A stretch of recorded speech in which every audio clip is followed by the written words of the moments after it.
तुम्हारी बातों में जादू है, अगर तुम उसे सही दिशा में लगाना जान जाओ तो।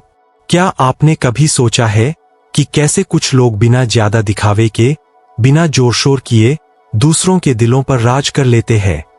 कैसे उनकी हर बात, उनकी आवाज, उनकी नजर जैसे कहीं भीतर तक समा जाए। यह जादू संवाद की कला में निहित है, चाणक्य की नीति में उस शक्ति का रहस्य छुपा है।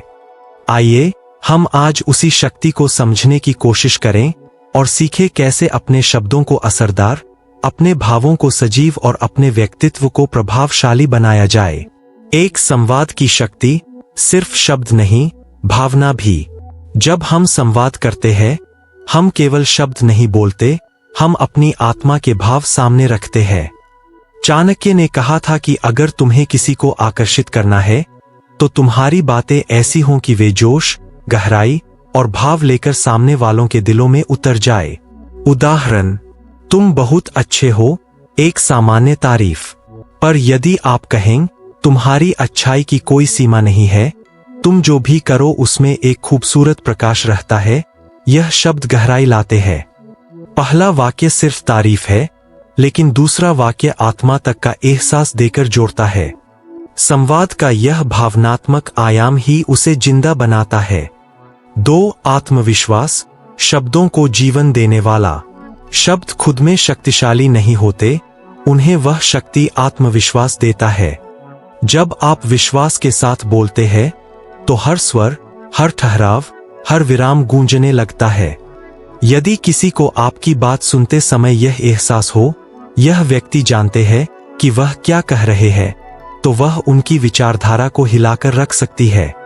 आत्मविश्वासी व्यक्ति की आवाज में एक स्थिरता होती है, न हिचक, न अनिश्चितता, और यही स्थिरता सामने वाले को प्रभावित करती है। चाणक्य इसे चाबी कहते थे। आत्मविश्वास वह कुंजी है जो आपके शब्दों को धन्य करती है। 3. सुनने की कला, बोलने जितना ही जरूरी। संवाद में सुनना बोलने जितना आवश्यक है। अगर आप सामने वाले की बातों को ध्यान नहीं देंगे, आप उसकी जरूरतें नहीं समझ पाएंगे और आप सही शब्द चुन नहीं सकेंगे।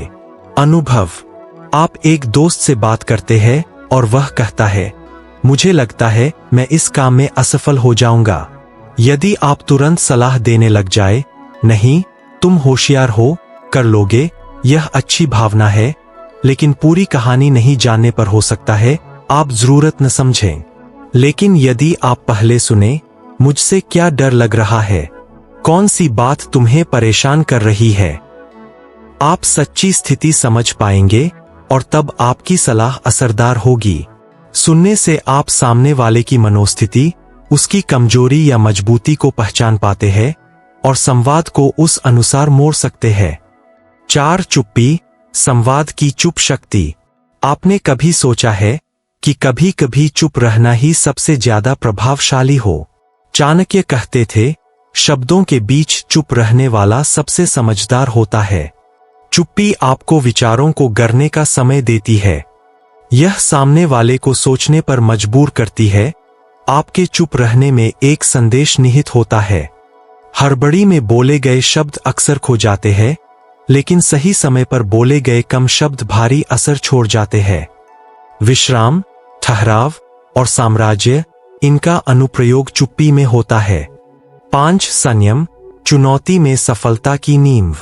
किसी कठिन स्थिति में उत्तेजना में आकर बोल जाना आसान है, लेकिन उसके परिणाम अक्सर विनाशकारी होते हैं। चाणक्य कहते थे, गुस्से में बोले गए शब्द कभी सही नहीं होते। गलती, आप गुस्से में किसी से कठोर शब्द कहते हैं, बाद में पछतावा होता है, रिश्ता टूट जाता है। संयम, आप ठहर जाते हैं, गहरी सांस लेते हैं, सोचते हैं, फिर समझदारी से जवाब देते हैं। यह जवाब दिखाएगा कि आप नियंत्रण में हैं। संयम आपके व्यक्तित्व की गहरी शक्ति है, जो मुश्किल समय में भी आपको स्थिर और सम्मानित बनाए रखता है। 9. संवाद का चक्र, सुनो, समझो, बोलो, चुप रहो, समायोजित करो। संवाद एक चक्रीय प्रक्रिया है, उसमें ये घटक लगातार घूमते रहते हैं। सुनना, समझना, शब्दों का चयन और बोलना, चुप्पी के क्षण लेना, स्थिति के अनुसार समायोजन, संयम से प्रतिक्रिया देना, विश्वास बनाए रखना। जब यह चक्र सहज रूप से चलता है तब संवाद न सिर्फ वार्तालाप बनता है बल्कि संबंध, समझ और प्रभाव बन जाता है। समापन, बुलंद संकल्प। अगर तुम शब्दों की शक्ति को समझोगे तो तुम दुनिया को झुका सकते हो। इस शक्ति का उपयोग करना कोई आसान काम नहीं, लेकिन चाणक्य की नीति हमें रास्ता दिखाती है। संयम, लचीलापन, आत्मविश्वास, चुप्पी और सबसे बड़ी चीज विश्वास। जब आप इन गुणों को धारण कर लेते हो तो न कोई संघर्ष बड़ा लगता है, न कोई चुनौती डराती है।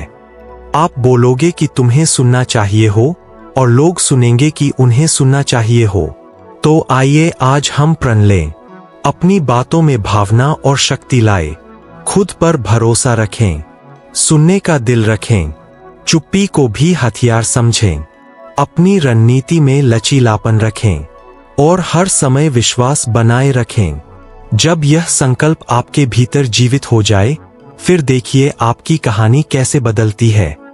आपकी आवाज प्रभावशाली बने, आपके शब्दों में जीवन हो, आपकी नीति चाणक्य की तरह सधी हो। धन्यवाद।